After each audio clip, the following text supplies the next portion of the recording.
Hello and welcome to learn with Aadesh. आज है 7 अक्टूबर। तो चलिए जानना शुरू करते हैं आज के करंट अफेयर्स के बारे में। Question number 1। हाल ही में साहित्य का नोबेल पुरस्कार 2023 किसे दिया गया है? इसकी घोषणा की गई है। तो किसे दिया जाएगा? ये नॉर्वे के लेखक हैं जॉन ओलाव फॉस। ठीक है।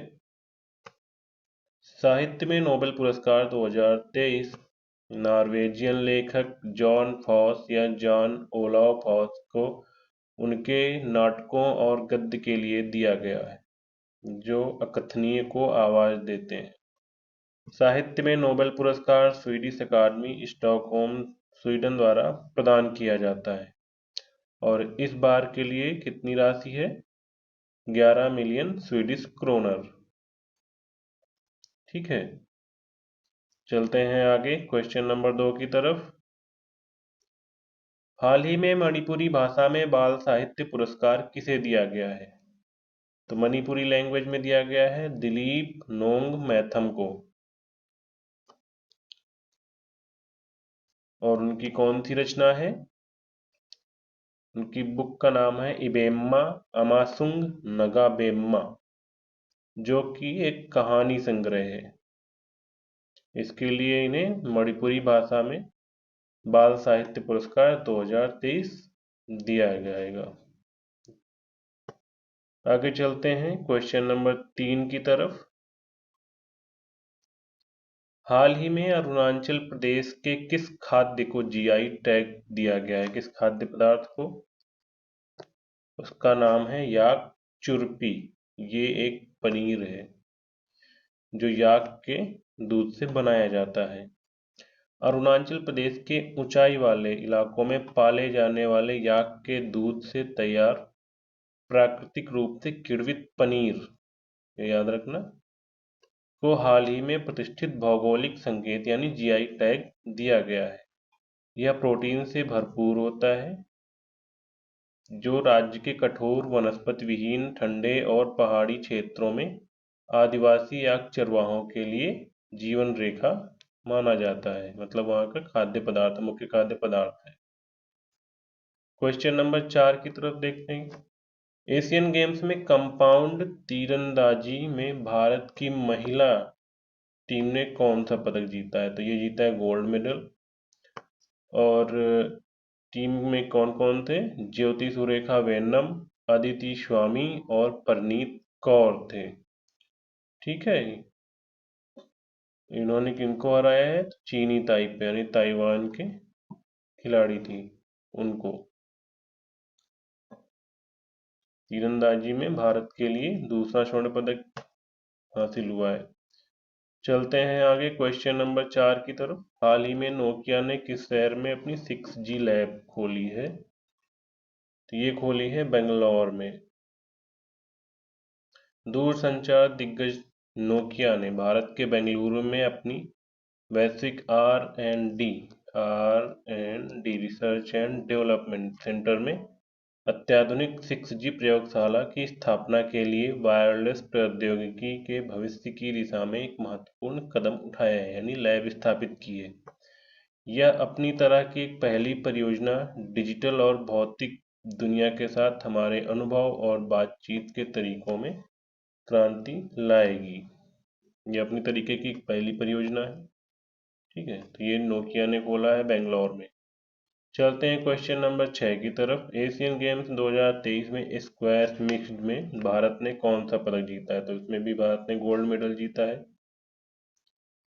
भारत की कुछ प्लेयर कौन सी थी? दीपिका पल्लिकल और हरिंदर पाल संधू ने चीन के हांगजो में एशियाई खेलों में मिश्रित युगल स्क्वैश टूर्नामेंट में स्वर्ण पदक जीता है। ठीक है। इन्होंने मलेशिया के आइफा अजमान और मोहम्मद सयाफिक को कमाल को ये इतने सेटों से हराया। 2-0, 11-10, 11-10 से हराया। ठीक है। चलते हैं आगे क्वेश्चन नंबर 7 की तरफ। हाल ही में किस बैंक ने mobile hand held device launch की है? तो ये लॉन्च किया है एसबीआई ने। देखते हैं इसके बारे में क्या है। बैंकिंग सेवाओं का लाभ उठाने और सुविधा बढ़ाने के उद्देश्य से एसबीआई ने वित्तीय समावेशन के लिए ग्राहकों के लिए मोबाइल हैंडहेल्ड डिवाइस पेश किया है। किसने लॉन्च किया? ये एसबीआई के अध्यक्ष श्री दिनेश खारा द्वारा इसका अनावरण किया गया है। ठीक है, इससे मिनी स्टेटमेंट वगैरह आसानी से और विड्रॉल वगैरह आसानी से निकल सकेंगे। क्वेश्चन नंबर 8, हाल ही में केंद्र सरकार ने तेलंगाना में किस विश्वविद्यालय की स्थापना को मंजूरी दी है? यानी केंद्रीय मंत्रिमंडल ने इसको मंजूरी दी है। तो ये है समक्का सरक्का केंद्रीय जनजातीय विश्वविद्यालय। कहाँ पर स्थापित किया जाएगा? तेलंगाना में।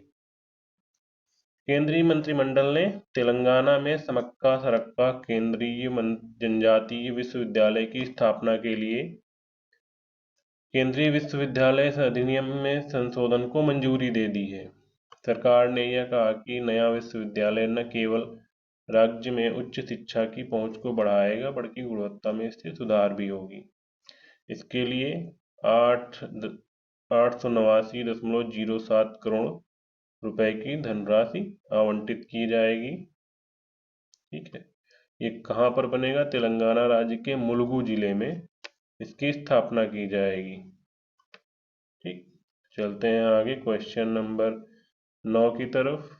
अब ये अभी पढ़ा है हमने, कंपाउंड तीरंदाजी में महिला टीम ने कौन सा पदक जीता? अब है कंपाउंड तीरंदाजी में भारत की पुरुष टीम ने कौन सा पदक जीता? उसमें भी भारत ने गोल्ड मेडल जीता है। टीम मेंबर थे अभिषेक वर्मा, ओजस देवताले और प्रथमेश जावकर की। भारत की पुरुष कंपाउंड टीम ने एशियाई खेलों में दक्षिण कोरिया के खिलाफ 235-230 की जीत के बाद एक और स्वर्ण पदक दिलाया भारत को।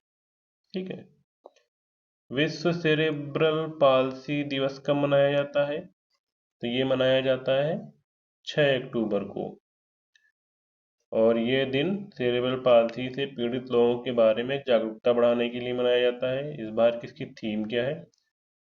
थीम है इसकी स्ट्रॉन्गर टुगेदर, स्ट्रॉन्गर टुगेदर। और ये बीमारी क्या है, कहाँ होती है? यह बीमारी मस्तिष्क के किसी हिस्से में असामान्य विकास या मस्तिष्क के उन हिस्सों के नष्ट होने से होती है जो शरीर के मोटर मूवमेंट यानी गतिशीलता को, जिनसे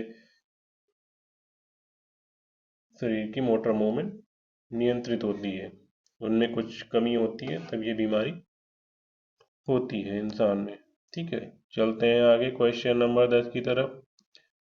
हाल ही में 7th भारत यानी 7वीं भारत और यूरोपियन यूनियन साइबर वार्ता का आयोजन कहाँ किया गया है? तो ये किया गया है ब्रुसेल्स। ठीक है, ब्रुसेल्स में किया गया इसका आयोजन। भारत और यूरोपियन यूनियन के बीच रणनीतिक साझेदारी के संदर्भ में साइबर वार्ता का आयोजन ब्रुसेल्स में किया गया है।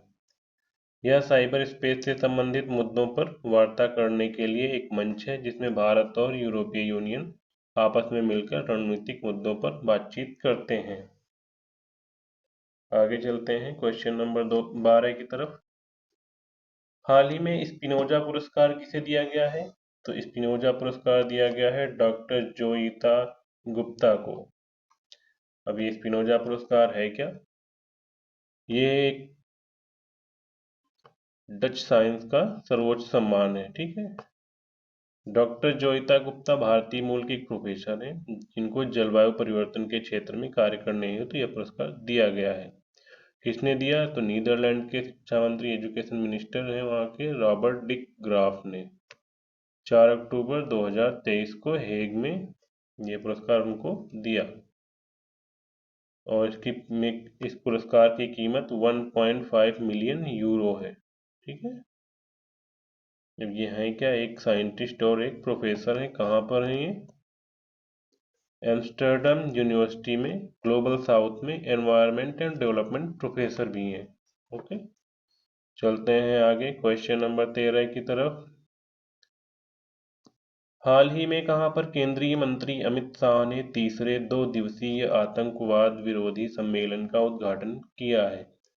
तो ये किया गया है, इसका उद्घाटन नई दिल्ली में किया गया है। किसने किया है? Home minister Amit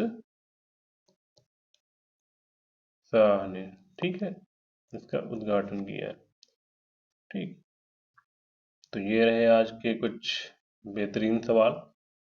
I hope आप सभी को अच्छे लगे होंगे। अगर अच्छे लगे हैं तो please subscribe my YouTube channel learn with Adesh, and thank you.